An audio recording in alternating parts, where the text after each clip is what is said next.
like, share, subscribe and press the bell icon for ऊंची आवाज India. नाजरीन, ऊंची आवाज इंडिया में आपका इस्तकबाल है।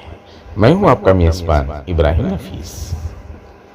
गवर्नमेंट डिपार्टमेंट्स में महकमा पुलिस एक ऐसा डिपार्टमेंट है जहां के कामकाज को लेकर लोगों को अक्सर शिकायतें रहती हैं, लेकिन कुछ फर्ज शनास और ईमानदार ऑफिसर्स ऐसे भी होते हैं जो इस डिपार्टमेंट के नाम को रोशन करने के लिए काफी होते हैं।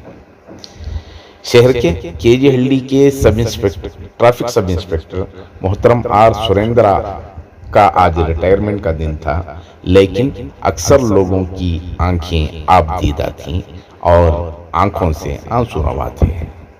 लोगों का कहना यह था कि आर सुरेंद्रा ने जिस तंदही के साथ और जो एक्टिवनेस दिखाया था और जिस ईमानदारी के साथ उन्होंने अपने कामकाज को अंजाम दिया था, बहुत कम पुलिस ऑफिसर्स हों या पुलिस डिपार्टमेंट में ऐसे अफराद देखने को मिलते हैं।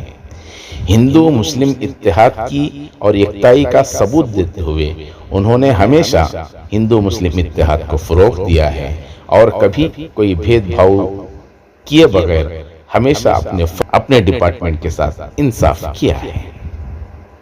आर सुरेंद्रा से मुताल्लिक ये बात मशहूर है कि वो गुज़िश्ता तकरीबन 15 सालों से मुसलमानों के साथ मसावत और अमन का पैगाम देते हुए रमज़ान के मुक़द्दस महीने में पूरे रोज़े रखते हैं और दिन भर भूखे रहकर इफ्तारी के मौके पर मुस्लिम भाइयों के साथ शरीक हो जाते हैं, ताकि ये रोज़े का जो मिजाज है, रोज़े का जो हुक्म है, ये सिर्फ मुसलमानों के लिए नहीं बल्कि इंसानियत के लिए ज़रूरी समझते हुए अपनी एकताई का सबूत देते हैं। इसी के साथ साथ मंदिरों के इर्द गिर्द अगर ये पत्थर पड़ा हुआ नजर आए या कोई कचरा नजर आए तो वो साफ व सफाई के लिए अपनी जिम्मेदारी समझते हैं। गालिबन बहुत कम ऐसे पुलिस ऑफिसर्स होंगे जिनके रिटायरमेंट के मौके पर लोगों की आंखें आबदीदा होती हैं। आज शहर के केजीहल्ली में CMA हॉल में ये प्रोग्राम ऑर्गेनाइज किया गया था, जिसमें अमीर शरीयत के अलावा कई मंदिरों के जिम्मेदारान और मसाजिद के जिम्मेदारान शरीक थे। चलिए जानते हैं लोगों के क्या एहसास थे और खुद आर सुरेंद्रा का क्या बयान है इस खुसूसी रिपोर्ट में। सुरेंद्रवे बेरे, सुरेंद्र और स्टाइले बेरे। बस मैं आपको आशीर्वाद देता हूँ, आपको मुबारकबाद देता हूँ। शहर बेंगलोर के कई पुलिस स्टेशन हैं और पुलिस डिपार्टमेंट में बहुत कम ऐसे नाम हैं जो अपना नाम कमाने में कामयाब रहे हैं। पब्लिक रिलेशनशिप की अगर बात करें तो शहर के केजीहल्ली पुलिस थाने के सब इंस्पेक्टर मोहतरम आर सुरेंद्रा की अगर बात करें तो शायद ही ऐसा कोई दूसरा नाम होगा जो यहाँ का दिल जीतने में कोई कामयाब रहा हो। तकरीबन 30 साल सर्विस में कभी ये नहीं देखा गया कि इन्होंने कोई जात पात की तमीज़ की है और सिर्फ इंसानियत के लिए काम करते रहे और यहाँ तक के लोगों का दिल जीतने के लिए जो फार्मूले आपने अपनाए हैं शायद ही बहुत कम मिलते हों।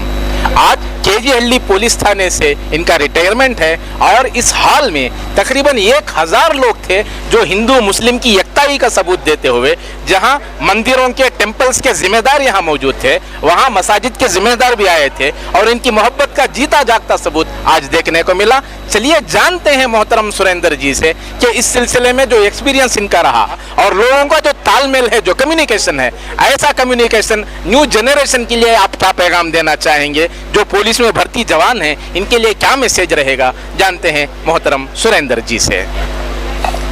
ಸ್ನೇಹಿತರೆ, ಈಗ ನಾನು ಈ ಮುಖಾಂತರ ಹೇಳೋದಕ್ಕೆ ಏನು ಬಯಸ್ತೀನಿ ಅಂತಂದರೆ, ಈಗ ಮ್ಯಾಕ್ಸಿಮಮ್ ಸುಮಾರು 37 ವರ್ಷಗಳ ಕಾಲ ನಾನು ಏನು ಈ ಸರ್ವಿಸ್ ಮಾಡಿದೆ, ಆ ಸರ್ವಿಸಿನಲ್ಲಿ ನಾನು 2 ಜನ್ರೇಷನ್ನ ನೋಡಿದ್ದೀನಿ. ಆಗಿನ ಜನ್ರೇಷನ್ಗೂ ಈಗಿನ ಜನ್ರೇಷನ್ಗೂ ಭಾಳ ಒಂದು ವ್ಯತ್ಯಾಸ ಇರ್ತದೆ. ಹಿಂದಿನ ಜನ್ರೇಷನ್ನು ಹಿರಿಯವರು ಮತ್ತು ತಂದೆ ತಾಯಿಗಳು ಅಂತ ಒಂದು ಗೌರವ ಇತ್ತು. ಈಗಿನ ಜನ್ರೇಷನಲ್ಲಿ ಆ ಮಾಡರ್ನೈಸ್ ಜನಗಳಲ್ಲಿ ಅದಿಲ್ಲ. ಇದನ್ನು ನೋಡಿ ತುಂಬ ನೋವಾಗಿದೆ. ಆ ಒಂದು ದೃಷ್ಟಿಯಿಂದ ನಾನು ಸುಮಾರು ಒಂದು 15 ವರ್ಷಗಳಲ್ಲಿ ಸುಮಾರು 15 ವರ್ಷಗಳಲ್ಲಿ ನಾನು ರಂಜಾನಲ್ಲಿ ಉಪವಾಸ ಮಾಡ್ಕೊಂಬಂದ್ಬಿಟ್ಟು ಆ ಒಂದು ತಾಳ್ಮೆನ ತಂದ್ಕೊಂಡ್ಬಿಟ್ಟು ನನ್ನ ಕೈಲಾದ ಸಹಾಯನ ಬಡ ಜನರಿಗೆ ಸೇವೆ ಮಾಡಬೇಕು ಅನ್ನೋ ಒಂದು ಉದ್ದೇಶ ಇತ್ತು. ಹಾಗಾಗಿ ನಾನು ಮನೆಯಲ್ಲಿ ಒಂದು ಕನ್ನಡ ಕುರಾನನ್ನು ಇಟ್ಕೊಂಡ್ಬಿಟ್ಟು ಪಠಣ ಮಾಡ್ಕೊತ ನಾನು ಜೀವನದಲ್ಲಿ ಏನಾದರೂ ಒಂದು ಬದಲಾವಣೆಯನ್ನು ಸಾಧಿಸಬೇಕು ಅನ್ನೋ ಉದ್ದೇಶದಿಂದ ನಾನು ಸಾಮಾಜಿಕ ಒಂದು ಸೇವೆನ ನಾನು ಗುರಿಯಾಗಿ ಇಟ್ಕೊಂಡೆ. ನಾನು ಆ ಗುರಿ ಅಂತಕ್ಕಂಥದ್ದು ಈ ಹಂತಕ್ಕೆ ಬಂದು ಮುಟ್ಟಿದೆ ಅಂತಂದರೆ ನನಗೆ ತುಂಬ ಸಂತೋಷ ಆಗ್ತದೆ. ಮುಂದಿನ ಜನ್ರೇಷನು ಯಾವತ್ತೂ ಒಂದು ಜಾತಿ ಭೇದ ಮತ ಇಲ್ಲದೇ ಎಲ್ಲರೂ ಒಂದೇ ಒಂದು ನಾವೆಲ್ಲ ಭಾರತೀಯ ಮಕ್ಕಳು, ಭಾರತಾಂಬೆಯ ಮಕ್ಕಳು. ಈ ನೆಲದಲ್ಲಿ ನೆಲನ ನಾವು ಹಂಚ್ಕೊಂಡಿದ್ದೀವಿ. ಅದನ್ನು ಸರ್ವ ಜನರು ಒಂದೇ ಅಂತಕ್ಕಂಥ ಭಾವನೆನ, ಈ ಮೆಸೇಜು ಎಲ್ರಿಗೂ ಹೋಗಲಿ. ನಮ್ಮ ದೇಶದಲ್ಲಿ ಯಾರು ಹಿಂದೂ ಮುಸ್ಲಿಂ ಅಂತ ಹೇಳ್ಬಿಟ್ಟು ಜಗಳ ಅಂತಕ್ಕಂಥದ್ದು ಬೇಕಾಗಿಲ್ಲ ಅಂತ ಹೇಳ್ಬಿಟ್ಟು ಈ ವೇದಿಕೆ ಮುಖಾಂತರ ಹೇಳೋದಕ್ಕೆ ಇಷ್ಟಪಡ್ತೀನಿ. ಸರ್, ಯೂತ್ಸ್ ಅವೇರ್ನೆಸ್ಗೋಸ್ಕರ ತಾವು ಭಾಳ ಪ್ರೋಗ್ರಾಮ್ಸ್ ಮಾಡಿದರು ಸ್ಕೂಲ್ಸ್ಗೆ ಹೋಗಿ. ಅದ್ರ ಬಗ್ಗೆ ತಾವು ಏನು ಇಷ್ಟ ತಗೊಂಡಿದ್ದೀರಿ? ನ್ಯೂ ಜನರೇಷನ್ಗೆ ಏನು ಮೆಸೇಜ್ ಕೊಡೋಕ್ಕೆ ಇಷ್ಟಪಡ್ತೀನಿ? ಖಂಡಿತ. ಈಗಾಗಲೇ ನಮ್ಮ ಇವ್ರಿಗೆ ಹಫೀಸ್ ಭಾಯಿ ಅವರು ಹೇಳಿದ ಪ್ರಕಾರ ನಾನು ಇಲ್ಲಿಗೆ ಮ್ಯಾಕ್ಸಿಮಮ್ 2006 ಹಿಡಿದ್ಬಿಟ್ಟು ಮಿನಿಮಮ್ 500ರಿಂದ 1000 ಶಾಲಾ ಮಕ್ಕಳಿಗೆ ನಾನು ಕ್ಲಾಸಸ್ ಕೊಟ್ಟಿದ್ದೀನಿ. ಆ ಕ್ಲಾಸಸ್ಸಲ್ಲಿ ಮುಂದಿನ ಜನ್ರೇಷನ್ ಇದೆ. ಅವರು ಈಗಿನ youth generation is the citizen of India ಅಂತ ಹೇಳ್ಬಿಟ್ಟು ಹೇಳ್ತಾರೆ. ಆ ಥರ ಇರುವಾಗ ಆ ಮಕ್ಕಳಿಗೆ ಈ ದೇಶದಲ್ಲಿ ಇರ್ತಕ್ಕಂಥ ಕಾನೂನು ಯಾವ ಥರ ಇರ್ತದೆ, ಈ ಟ್ರಾಫಿಕ್ ರೂಲ್ಸ್ ಯಾವ ಥರ ಇರ್ತದೆ ಅನ್ನೋದನ್ನು ನಾನು ಅವ್ರಿಗೆ ಅವೇರ್ನೆಸ್ ಕೊಡೋದ್ರ ಮುಖಾಂತರ ಅವ್ರ ಪೇರೆಂಟ್ಸ್ಗಳಿಗೂ ಆ ಮೆಸೇಜ್ ಹೋಗಲಿ ಅನ್ನೋ ಉದ್ದೇಶಕ್ಕೋಸ್ಕರನ ಲಾಟ್ ಆಫ್ ಎಲ್ಲ ವಿಡಿಯೋ ಕ್ಲಿಪ್ಪಿಂಗ್ ಇರ್ಬೋದು, ಪಬ್ಲಿಕ್ ಜನ್ರೇಷನ್ನು ಕೋಆಪ್ರೇಷನ್ ಇರ್ಬೋದು, ಪಬ್ಲಿಕ್ ಮೀಟಿಂಗ್ಸ್ ಇರ್ಬೋದು, ಓಪನ್ ಸ್ಟೇಟ್ಮೆಂಟ್ಸ್ ಇರ್ಬೋದು, ಈ ಥರ ಕೆಲಸ ಮಾಡ್ಕೊಂಡ್ಬಿಟ್ಟು ಸಾಕಷ್ಟು ಜನಗಳಿಗೆ ಈ ಅವೇರ್ನೆಸ್ ಪ್ರೋಗ್ರಾಮನ್ನು ಕೊಟ್ಟಿದ್ದೀನಿ. ಸಾರ್ವಜನಿಕರಿಗೆ ತಿಳುವಳಿಕೆ ನೀಡಿದ್ದೀನಿ ಅನ್ನೋದು ಒಂದು ಹೆಮ್ಮೆ ಇದೆ. ಯೂತ್ ಟೀಮ್ ಏನಿದೆ, ಯೂತ್ ಜನ್ರೇಷನ್ ಈಗಿನ ಡ್ರಗ್ಸ್ ಅಡಿಕ್ಟ್ ಆಗ್ತಿದ್ದಾರೆ. ಮೇಲಾಗಿ ತಂದೆ ತಾಯಿಗಳಿಗೆ ರೆಸ್ಪೆಕ್ಟ್ ಕೊಡ್ತಾ ಇರ್ತಕ್ಕಂಥ ಒಂದು ಜನ್ರೇಷನ್ ಇದೆ. ಅವರು ಯಾವುದೇ ಆ ಥರ ಕೆಟ್ಟು ದುಶ್ಚಟಗಳಿಗೆ ಬಲಿ ಬೀಳ್ದಂಗೆ ಸಮಾಜದಲ್ಲಿ ಪೇರೆಂಟ್ಸ್ಗಳಿಗೆ ಒಳ್ಳೆಯ ಒಂದು ಆಪರ್ಚುನಿಟಿನ ಕೊಟ್ಬಿಟ್ಟು ಅವ್ರಿಗೆ ಗೌರವ ಕೊಡಲಿ. ತಂದೆ ತಾಯಿಗಳಿದ್ದ ಬೇಸ್ ಆಫ್ ದಿ ಗಾಡ್ ಅಂತ ಹೇಳ್ತಾರೆ. ತಂದೆ ತಾಯಿಗಳಿಗೆ ಗೌರವನ ಕೊಡಲಿ ಅಂತ ಹೇಳ್ಬಿಟ್ಟು ಹೇಳ್ತಾ, ಮೇಲಾಗಿ ಯೂತ್ಗಳಿಗೆ ಈ ಸಮಾಜದಲ್ಲಿ ಒಳ್ಳೆಯ ಎಜುಕೇಷನ್ ಆಗಲಿ, ಒಳ್ಳೆಯ ಒಂದು ಸ್ಟ್ಯಾಂಡರ್ಡಲ್ಲಿ ಬೆಳೆದು ತಂದೆ ತಾಯಿಗಳದ್ದು ಅವ್ರದ್ದು ಕೊಟ್ಟಿರ್ತಕ್ಕಂಥ ಕ್ರೆಡಿಟನ್ನು ಅವರಿಗೆ ವಾಪಸ್ ತೀರಿಸಲಿ ಅಂತ ಹೇಳ್ಬಿಟ್ಟು ನಾನು ರಿಟೈರ್ಮೆಂಟ್ ಆದಮೇಲೆ ಏನು ಪ್ಲಾನಿಂಗ್ ಇದೆ ಸರ್? ಫ್ಯೂಚರ್ ಪ್ಲಾನ್ ಏನಿದೆ ಈಗ? ಖಂಡಿತ ಹಫೀಸ್ ಭಾಯಿ ಯೋಚನೆ ಮಾಡ್ತೀನಿ. ಅದು ನನಗೆ ಪಬ್ಲಿಕ್ಕೇ ನನ್ನ ದೇವರುಗಳು, ಅವರೇ ನನ್ನ ಹೃದಯದಲ್ಲಿರೋರು. ಅವ್ರು ಯಾವ ರೀತಿ ದಾರಿ ತೋರಿಸ್ತಾರೆ ಅನ್ನೋದನ್ನು ಇನ್ನೊಂದು ಇದಕ್ಕಿಂತ ದೊಡ್ಡ ವೇದಿಕೆಯನ್ನು ನಾನು ರೂಪಿಸ್ಕೊಂಡು ನನ್ನ ಜೀವನ ಏನು ಮಾಡಬೇಕು ಅನ್ನೋದನ್ನು ನಾನು ಅವ್ರ ಮುಖಾಂತರ ನಿರೂಪಣೆ ಮಾಡಿ ತೋರಿಸ್ತೀನಿ. Thank you. नाजरीन, ये थे मोहतरम सुरेंद्र जी, जिनका कहना ये 30 पर 7 साल इन्होंने इस डिपार्टमेंट में गुजार दिए और मुख्तलिफ हवालों से, जहां इन्होंने कभी हिंदू मुस्लिम की तमीज़ नहीं की।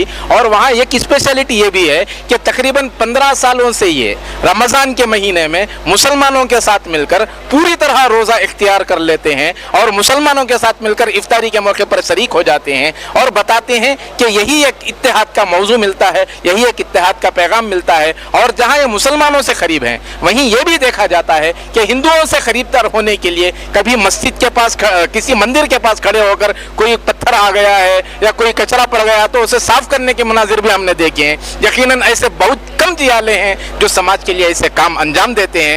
सुरेंद्र जी का कहना यह है कि ये फ्यूचर में भी, रिटायरमेंट के बाद भी पब्लिक सेवा में कहीं ना कहीं शामिल हो जाएंगे।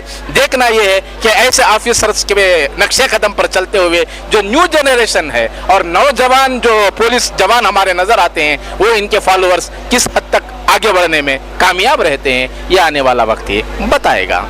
इस मौके पर हमारे साथ मौजूद हैं ट्रैफिक इंस्पेक्टर मोहतरम धर्मप्पा साहब। जानते हैं कि यहाँ का एक्सपीरियंस क्या है और पब्लिक का जो कम्युनिकेशन है, पब्लिक जो तालमेल है, वो किस कदर मजबूत है और क्या कमी है कि पब्लिक के साथ मजीद इस रिश्ते को मजबूत किया जा सकता है। जानते हैं मोहतरम ಶ್ರೀ ಧರ್ಮಪ್ಪ ಸಾಹಬ್ ಸೆ. ಹೇಳಿ ಸರ್, ಏನು ಫೀಡ್ಬ್ಯಾಕ್ ಇದೆ? ಇವತ್ತು ರಿಟೈರ್ಮೆಂಟ್ ಡೇ ಇದೆ ಸುರೇಂದರ್ ಸರ್ದು. ಸುರೇಂದ್ರ ಅವರು 37 ವರ್ಷ ಸರ್ವಿಸ್ ಮಾಡಿದ್ದಾರೆ. ಅವರು ಒಂದು ಸಣ್ಣ ಕಪ್ಪು ಚಿಕ್ಕೆನೂ ಸಹ ಸರ್ವಿಸಲ್ಲಿ ಇಟ್ಕೊಂಡಿರಲಿಲ್ಲ. ಒಳ್ಳೆ ಡ್ಯೂಟಿ ಮಾಡ್ತಾಯಿದ್ರು, ಕರ್ತವ್ಯ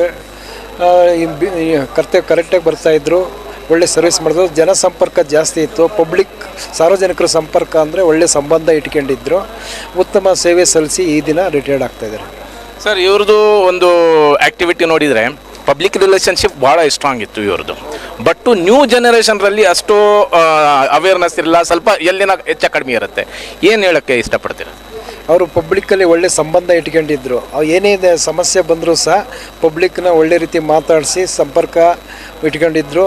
ಅವರು ಅಣ್ಣ ತಮ್ಮ ಅಂತ ಒಂದು ಮನೋಭಾವನ ಚೆನ್ನಾಗಿ ಅವರು ಜನರೇಷನ್ಗೆ ಒಳ್ಳೆ ಶಿಸ್ತು, ಡಿಸಿಪ್ಲೈನ್ ಕಳಿಸಿ ಹೋಗ್ತಾಯಿದ್ದಾರೆ.